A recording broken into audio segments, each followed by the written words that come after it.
That being said, best place to start is the beginning. As was said, my name is Mike Redmond. I've been doing IT and cybersecurity for about 14 years or so, but the majority of it in cybersecurity. Started as a network engineer. I have a master's degree in cybersecurity and a bachelor's in network engineering. So security just kind of took over as I was in the beginning of my career designing networks and things like that. Some of the certifications I hold: CISSP, CISM, CCNA. Certified ethical hacker, and there's more, but I guess you kind of get the idea with those. So what are we going to be talking about today? Well, when we start talking about how to measure your organization's cybersecurity risk, there are lots of things to consider. And a lot of, and as I was trying to put this together for this afternoon, I had to pare a lot of it out because there are just so many factors to consider when you're deciding to identify an organization's risk appetite. So I kind of just took the highlights of kind of a bunch of different sections, just so you can get an idea of kind of the depth and breadth of how risk should be managed and should be identified, and most definitely should be measured within the organization. So we're going to talk a little bit about why do you need to make sure that you are measuring risk, both quantifiably and qualifiably, how to choose some of your cybersecurity metrics. What are the critical factors when it comes to choosing those metrics? How to take, once you have decided on those metrics, how to take that raw data and formulate it into something that can be qualified and quantified to show to the stakeholders. And I put together a little example of a method that I use in all of my organizations, including the one that I work for now, called the CVSS scorecard, and it measures. It's specifically designed to measure software, firmware, hardware type risk, but it can be modified, a little bit. We'll talk about when we get there on how to measure things that are very non-technical or non-physical. Okay, so when it comes down to why do I need to quantify and qualify my risk, well, it all really comes down to our job as cybersecurity professionals are to be able to communicate to the business stakeholders, to the C-level executives, what their true risk is. That's what they rely on us for. When I teach CISSP classes and CISM classes, the very first day, kind of the very first hour, right? I set the table for the candidates at that time, kind of, explaining what it is, that we at this level need to do and need to keep in mind. And at the end of the day, we are there to provide best counsel to the senior leaders, right? To whether they be C-level executives, flag officers, vice presidents. That's what our job is to provide best counsel, and how we do that can be, depending on, of course, the size of the organization and other factors, somewhat complicated. But it really all does boil down to two simple things. When you start wanting to measure and identify risk, what you're simply looking for is uncertainty and exposure, right? So uncertainty, we need to figure out if the thing, right, whatever the risk we're trying to identify, is true or false. Is it a real risk? Is it a perceived risk? Once we narrow into whether it's real or perceived, then we go to step two and determine what the organization's exposure to that risk is, as well as what is our exposure to the unknown unknowns, right? So working through kind of that mental exercise ultimately gives you what your true risk is, right? So you've probably seen this, quasi, equation, floating around the internet here and there. It's been used, for as long as I can remember, right? Vulnerability times threat times asset value times probability equals risk. And that really is all we're doing when we're qualifying and quantifying risk for ourselves. So how do we decide what we are going to use as measuring sticks? What is going to show us as an organization what our true risk is? Well, it comes down to choosing the right metric. Oftentimes we as cybersecurity professionals have a tendency to use data because it's there. It's there, it's readily available, but we've chosen the wrong metric because it's not really telling us anything. And since it's not really telling us anything, it's not very valuable to the organization. So what we what we indicate, right, when we're looking at how to choose the correct metric, we're looking for SMART metrics. And SMART simply stands for specific, measurable, achievable, relevant, and time-bound. So those are the decision points or the data points that you're looking for when you're looking at which metric is going to suit me best. So we can break down into each one of those. However, it really is kind of, they are as they seem. I want to choose a metric or a data point that's very specific. So how many threats were reported? How many incidents were reported in this time frame, in this specific time frame? Can I measure that? Well, obviously I can if I can measure, if I can quantify it, right? A number value of how many I dealt with. Are my metric achievable? So once I identify a baseline, how many incidents were reported? Well, what do I want to do with that? Do I want to see that number come down or go up, right? And I set the goal, right? The key goals for, okay, so this is how many we had in Q1. We want to try to increase the number of incidents reported by 10% in Q2, right? So that is what's meant, right, by achievable. Relevant and time-bound. Well, obviously relevant. Why do I care how many incidents were reported? One of the things, just as an example, that reported incidents tell you as a security manager or a cybersecurity director is how well your incident response plan and procedures are working. If you get very few reported incidents, that generally means your users don't know how to identify an incident. So I want to see my reported incidents go up, right? Not necessarily that I want to see incidents go up. I want to see the reported incidents go up. And then time-bound, kind of is as it states, right? You want to measure in finite time. I want to measure either in quarters, months, years, so I can compare apples to apples, year to year or quarter to quarter, so I can get a true value, quantified value, a number value of whatever it is that data point that I'm trying to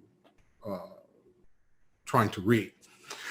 Some of the other critical factors when it comes to deciding what measurements you're going to use, quantifiable information, numbers, right? What percentage of, how many of, what's the dollar value of, I need quantifiable information.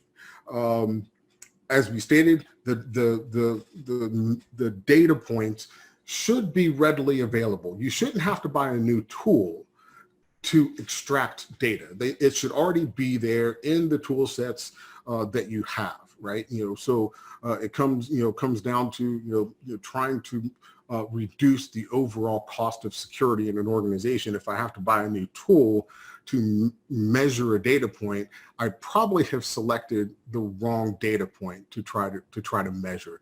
My infrastructure or my program isn't matured to the point that I already have the tools to do that measurement. And so that's what we try to indicate, right? When we say, okay, we want to make sure that these measures are readily available to us. Repeatable, right? So whenever you put something under any type of test, the test must be valid. And the only way for a test or an examination to be valid is I have to be able to do the exact same thing over and over again and expecting a result, right? Now, don't confuse it with Einstein's theory of insanity, right? Doing the same thing over and over again, expecting a different result. It's a little twist on it, right? For me to be able to examine something, the procedures I use to examine it must be the same every time so I can get a consistent, repeatable result out of it. If I start to vary, I will get inconsistent results. And now the data that I'm at that point collecting ultimately is going to be useless, right? And that brings you to the last critical factor, that data, whatever the measurement that you're using, it must be useful to the organization. Again, don't select data just for data's sake, right? One of the favorite sons that I have a tendency to pick on in classes are scans. Organizations love to do scans. And they do a lot of them over and over and over and over again.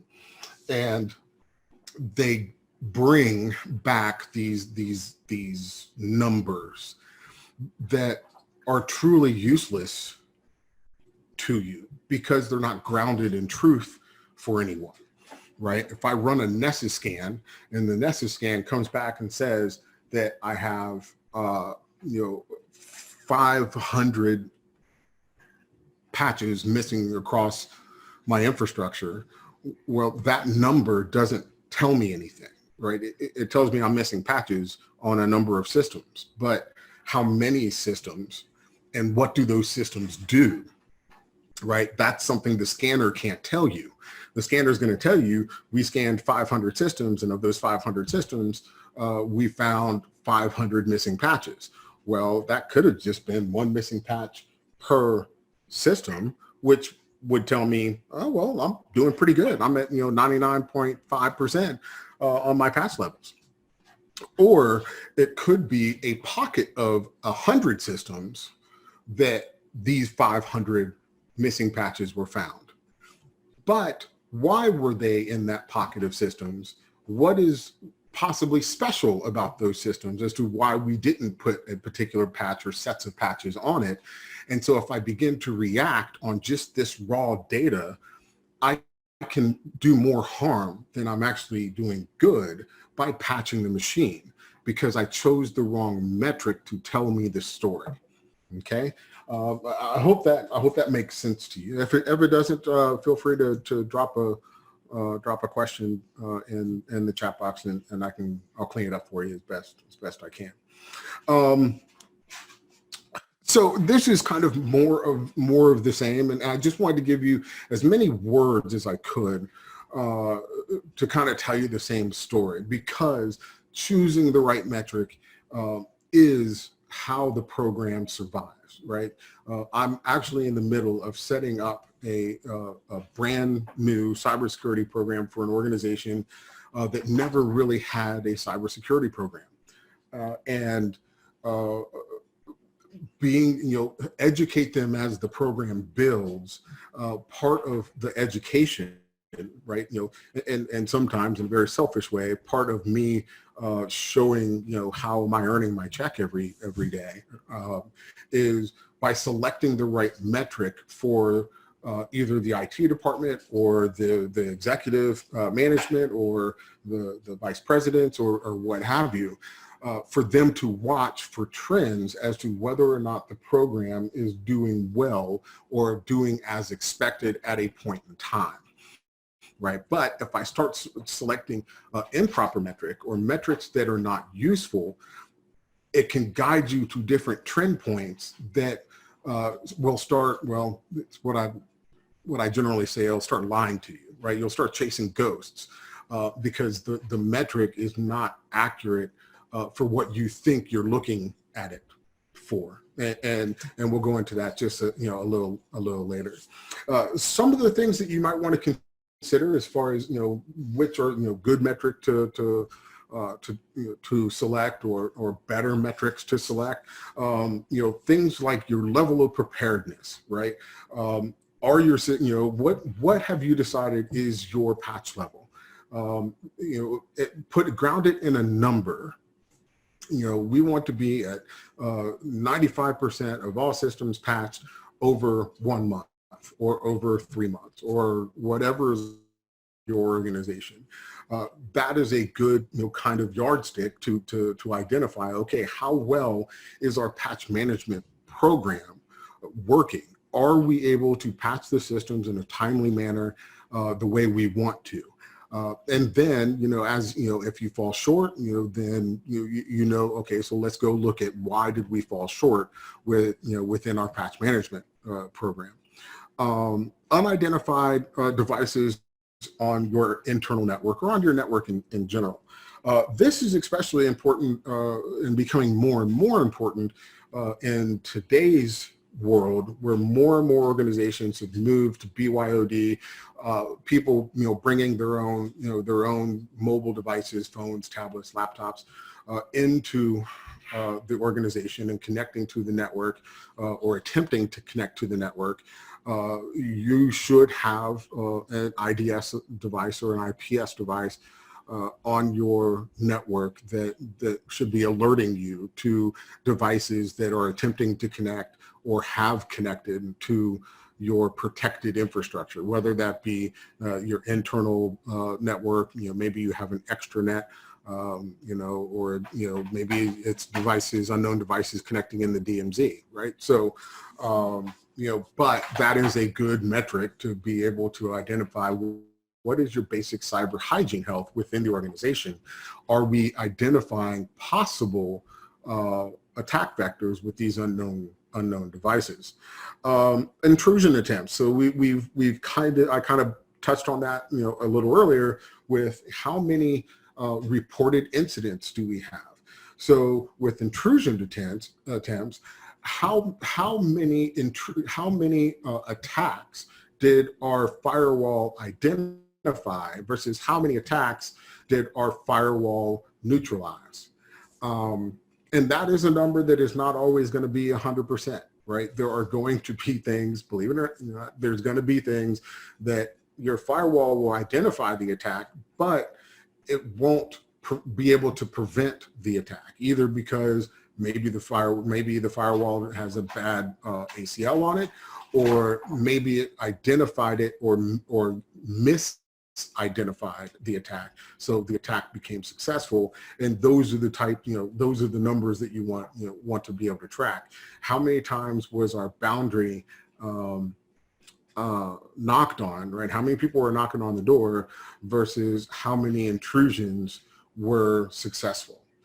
And then you now take those successful intrusions, right, and compare them to, for instance, your reported incidents, and then you can start to see where you have some cause and correlation beginning to happen. But if I'm not collecting the metric, I'll never be able to find it, right?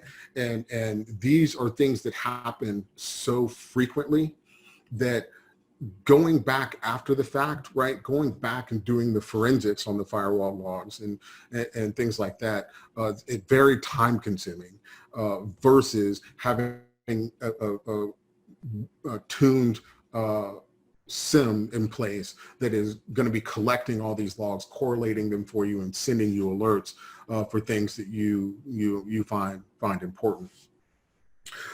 Mean time to detect, right, kind of goes along, the same lines, right? Malware has landed on a system. How long did it take us to detect the malware was there? Did the IDS immediately alert us, or was it more of an APT that sat there dormant for a month before we were able to catch it? Right? How long did it take for us to actually detect that something has gotten in, and then couple it with a metric of what is the mean time to resolve? So once we identify it, once we detect it, how long does it take us to resolve the issue? Now, these two metrics can be used in concert with each other for many things, right? You just put a twist on it for what you need the twist for. For instance, like a help desk, right, you may want to capture number of tickets opened versus number of tickets closed, mean time to close the ticket, and put those three individual metric together, and it will tell you a story, right? If I have, and let's just try an example. Let's see if I can pull one off the top of my head. Let's say I have, over the course of 3 months, I have 500 tickets open and opened. And also over the course of 3 months, I have 400 tickets closed. So I have a delta of 100 tickets that have not been closed for whatever reason, of the 500 that were opened in that 3-month span. And then I go look at what is my mean time to close a ticket. And that could tell me the story that I'm looking for. Well, it's taking my help desk personnel an average of 6 hours to close each ticket. I only have X amount of help desk personnel, hence they don't have the time to get to the volume of tickets that are coming in. Maybe I need to hire another help desk person, right? So that's how you stack those metrics together to make it make sense to you. And that's how you communicate up into the executive level. And, whenever you want to go, hire someone, the first time any of my staff say, we need more help, right? We need to hire someone. The first thing that I ask, and the first thing that I'm always asked when I tell my bosses that we need to go hire, some people is, what's not getting done. And if I can't show them what's not getting done, I don't have any quantified or qualified evidence to show them, here's what's not getting done, and the numbers are telling us that, right? So that's how you can kind of stack those, some of those metrics together to get a clearer picture of really what you're hunting for. Average days to patch, that is, a kind of I would say it's almost a must, right? You want to know how well your patch management program is working. So you should always be tracking how long does it take from the time a patch is released to the time that it takes us to test the patch, to the time it takes us to deploy the patch, to the percentage of devices on the infrastructure that require the patch, right?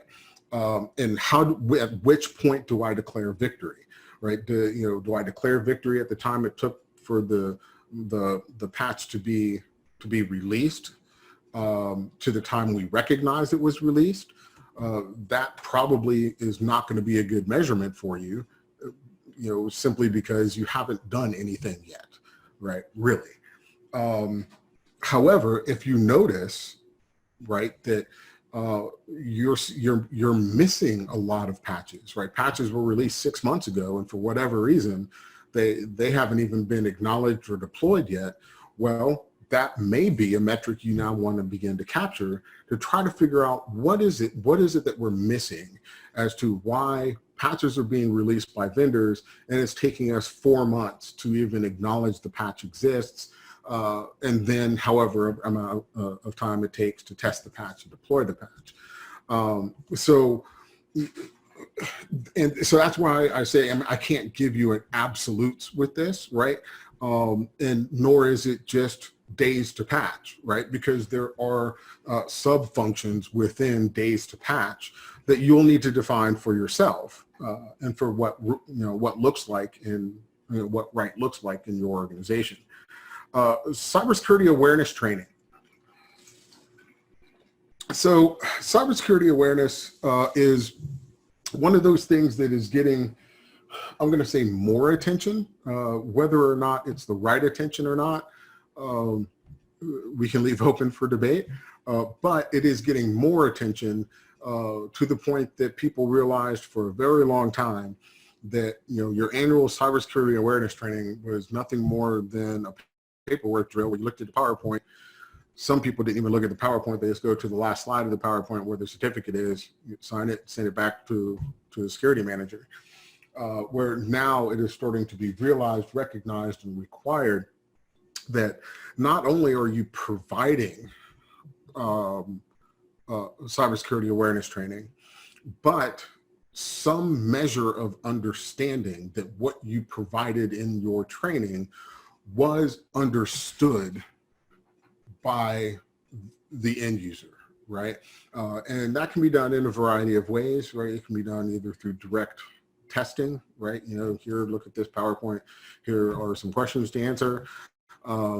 Or at smaller kind of, at the, unit level, if you will, where you have, kind of unit directors or branch directors, whatever you might call them, do randomized sit downs with people in their organization. Typically, I try to install a method of both, right? Where I want each business unit to sit down over once every quarter and have a sit down with their people and talk about some aspect of cybersecurity awareness.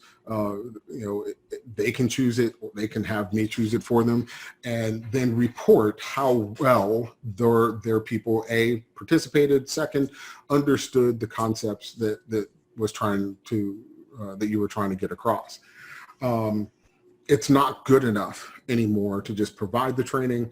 You have to make sure that the training was received and understood, right?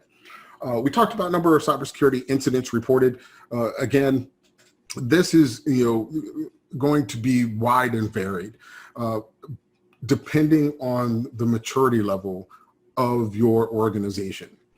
How mature your cybersecurity program is going to directly correlate to how well your organization recognizes what an incident is, which means you have to do some heavy lifting up front. You have to first define for them, what is a reportable incident, and do it in such a way that you capture their attention, and that can be very difficult, especially when dealing with policy and standards and procedures.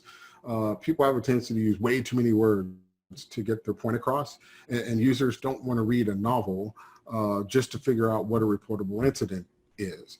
So figuring out what's right for your organization to define what a reportable incident is versus just an incident, right? You have to give them something to compare it to, and then test them over time, right? Making sure that they understand what a reportable incident is. use, for instance, in my case, like I said, I'm building a cybersecurity program from the ground up, which is generally, with a well-received organization, it's about a 3 or 4 year effort just to get it to the point where the program is working. So the first year and a half, even though I've defined for them, for instance, what an incident is, they still don't necessarily understand what a reportable incident is because of how they always did business prior to, right?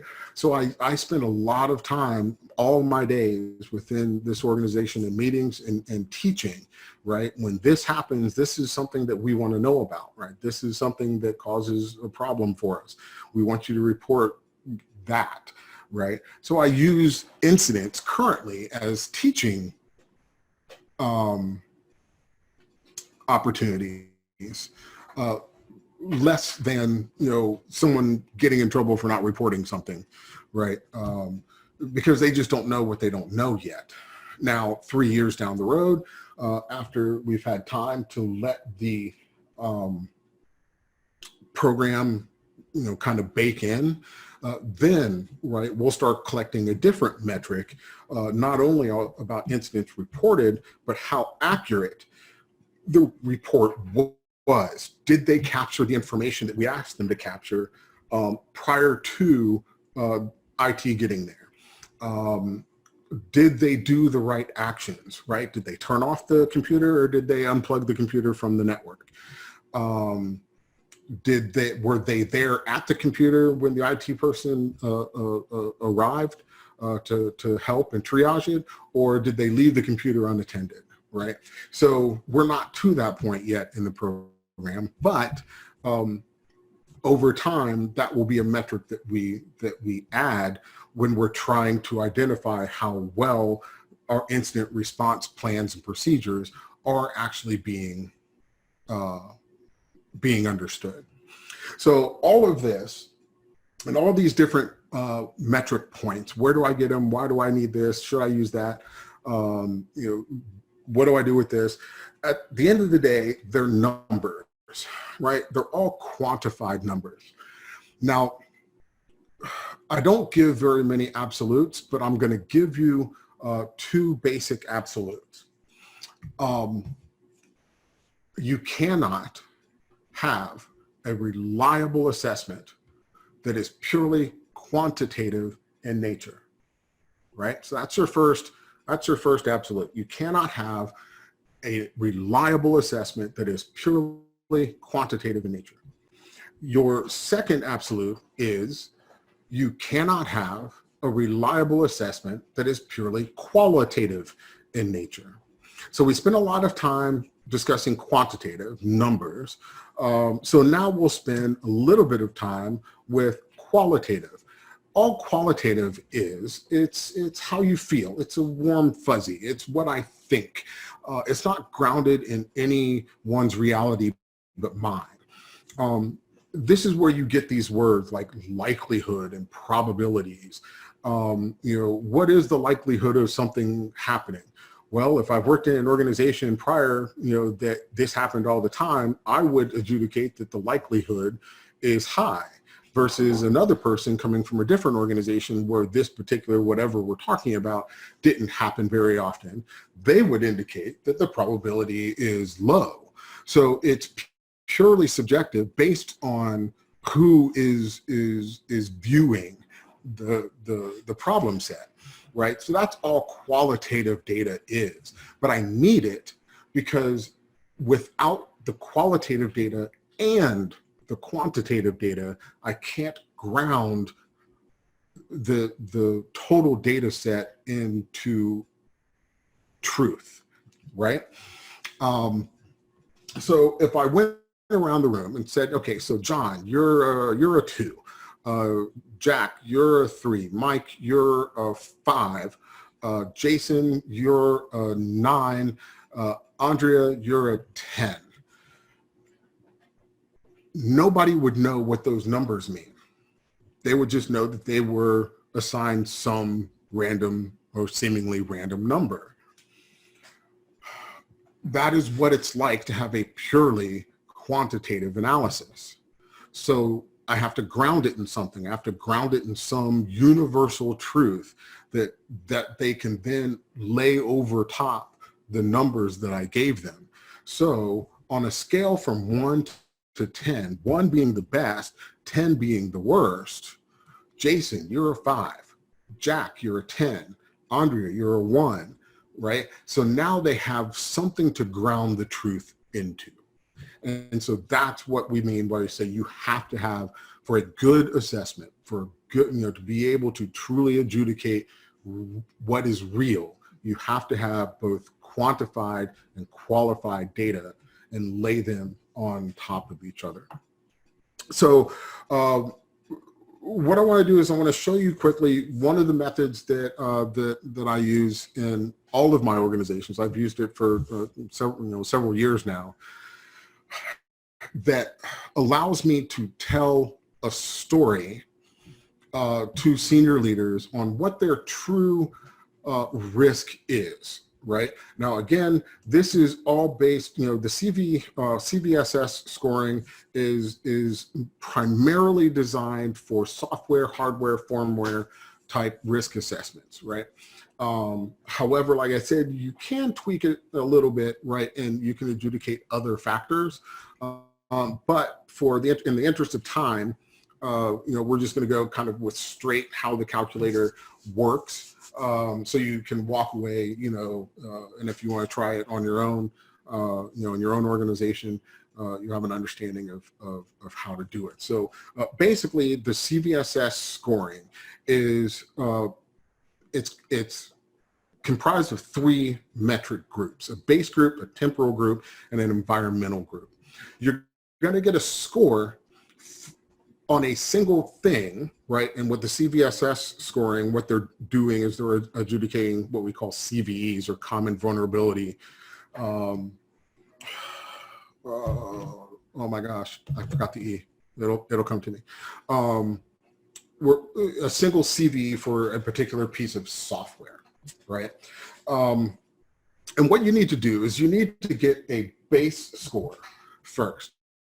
What is the base score, the base vulnerability score for this vulnerability that has been identified? And then you lay on top of that your next scoring group, right?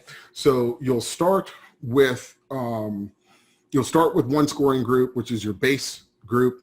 You'll lay the next scoring group on top of it, which will give you a different base score, and then you'll lay your last scoring group on top of that, and it'll give you your final score, right? Now, the calculator does make some assumptions, and the core assumption that it makes is that it assumes that the reasonable worst case impact is true, okay? So it's only going to deal with this is the worst, this is the worst case of this being exploited. So so I have an example for you, which kind of makes all of this make a little more sense. So we'll walk through it quickly. Hopefully you understand. So I just picked a CVE at random, right? And this one just happened to be Adobe Acrobat buffer overflow vulnerability. It was identified in 2009. That's how you can tell by the CVE number, CVE 2009-0658.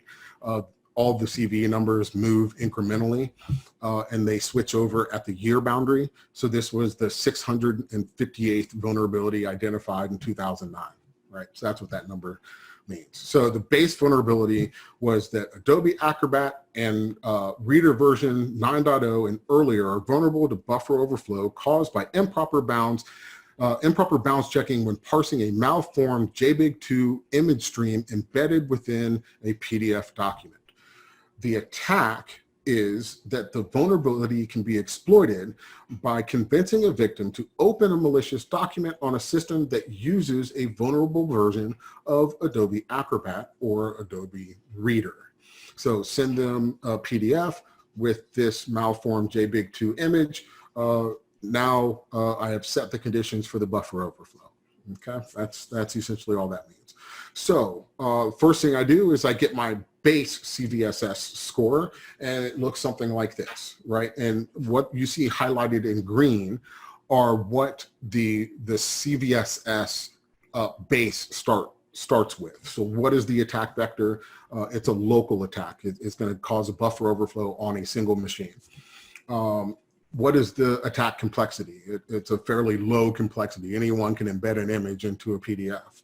Are there any privileges required? No. All it requires is for someone to just open it on a system. Is user interaction required? Yes, I got to get them to open this PDF. What is the scope? In other words, do you have to change levels of privilege within the system architecture? And this one happened. It was unchanged, right? Confidentiality. What is the attack, right? So it's a attack on confidentiality, integrity, and availability, all adjudicated as high. Okay, great. So this is my base score. You see my base score is 7.8.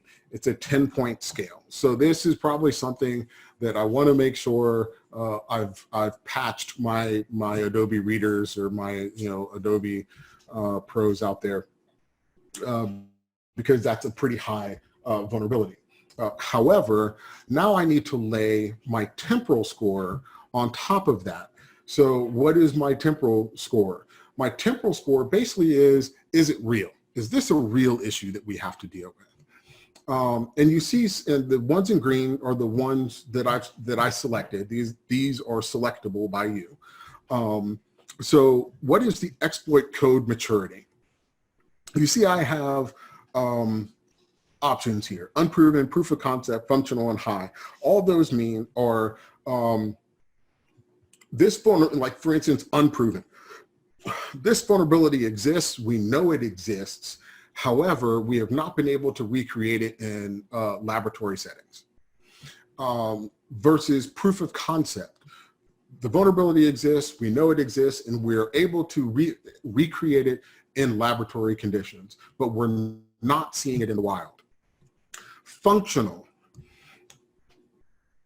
We're able to recreate it in laboratory conditions, and we are seeing it exploited in the wild. And then high, we are seeing it exploited in the wild, and it is being exploited at a high rate. How hard is it to fix? Well, there's an official fix for it. In other words, they have a patch for it. Or they may not have a patch for it, but the vendor has sent out either workaround information or temporary fix information, like disabling the ability to open a PDF with embedded JPEG or whatever. Or is it a 0-day? Is there no remediation available for it at all? And then report confidence, unknown, reasonable, confirmed. Well, again, depending on what you selected ahead of it, well, it kind of will force you into what to select there. So you see, once I lay my temporal score on top of it, it brought my score down to a 7.2, right? Based on the selections that I made. If I would have made different selections, the score would have gone up or down, depending. But now you see I went from a 7.8 to a 7.2. So I'm getting better. It's bringing the risk down. So lastly, I laid my environmental score on top of it. What is my environment? So my environment, based on how my environment works, remember the base scoring was assuming that I had a requirement in my organization for confidentiality, integrity, and availability to all be high. Well, maybe I want or have, assigned within my organization that my confidentiality, integrity, and availability are actually only adjudicated at medium, right? So I want all of them at medium. Since the attack vector required it to be local, well, okay, so now we know, right? I mean, I have ways to limit the danger. if I can change it from, okay, needing local access to maybe you need physical access to the machine to actually exploit it, right? And then you kind of see the, kind of the rest of them and how they move, right? Generally, how you select one will kind of dictate how you're gonna select others. But you see with what I selected here, based on my own environment, it brought my overall score, my adjudicated risk for this particular vulnerability down to a 6.8. So now it's at a moderate, right? So I went from a high risk vulnerability to a moderate risk vulnerability just by applying logic and adjudicating based on my environment and not just what some website or some machine told me was true, right? So that is the CVSS scoring. That's how it's used. If you're looking for a way to actually get a good grounded score and what your perceived risk is versus what your actual risk is, this is an outstanding way to be able to gather that kind of data. Okay.